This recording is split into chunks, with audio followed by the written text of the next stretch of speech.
majina ni Francis Kwemoi Simoto, ni mkaaji wa eneo ya Kaingu. Kidogo tumehuzunika siku ya leo kwa yale ambayo yametokea, na tunaomba Mungu atusaidie. Hii habari tumepata kwa mshtuko sana, na kwa hivi sasa hatuna furaha, na ni siku ambayo tulikuwa na furahia kama wakati ambayo tumekuwa kwa wakati hivi tulikuwa na sherehe.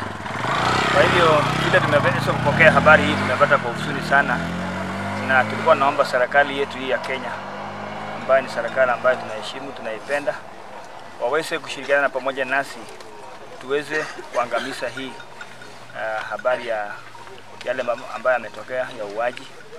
Na kile tulikuwa najua eneo hii yetu hatukuwa na usalama ya kutosha. Tumekuwa na shida ya ng'ombe. Tulikuwa natarajia maybe yale ambayo nilikuwa najaribu kusikia, maybe tungesikia kwamba ng'ombe zetu zinaweza kupatikana na ni nani wanaiba, lakini tumeshangaa asubuhi ya leo kuamkia siku ya leo kwamba jirani wetu ambaye anaitwa Kodi kijana sasa kwamba ameweza kuawa kwa njia ambaye tunahuzunika sana. Tumeweza kuona ni mbaya sana, mtu kuwekwa panga, wakati tumeshuhudia kwamba ni mara kadhaa ambaye tunashangaa sana. Kwa hivyo tunaomba serikali yetu usalama kwamba eneo hii tumewahi kuwa na posti ya maskari.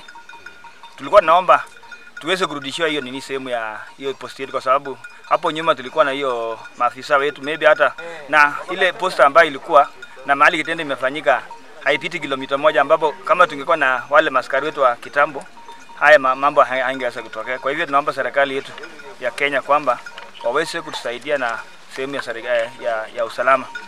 Ya pili, tunaomba wananchi, tumesema kwamba hawa watu ni watu wetu, si watu kutoka mbali, ni wakaaji wa hapa. Tulikuwa naomba kama kuna yeyote vile yule afisa ameweza kuongea kwamba kama kuna habari yoyote, hasa kama utaniambia na wewe ni muoga, tuweze kushirikiana na serikali kutoka chief, sub chief mpaka mbele, kwamba hawa watu waweze kuonasa. Kwa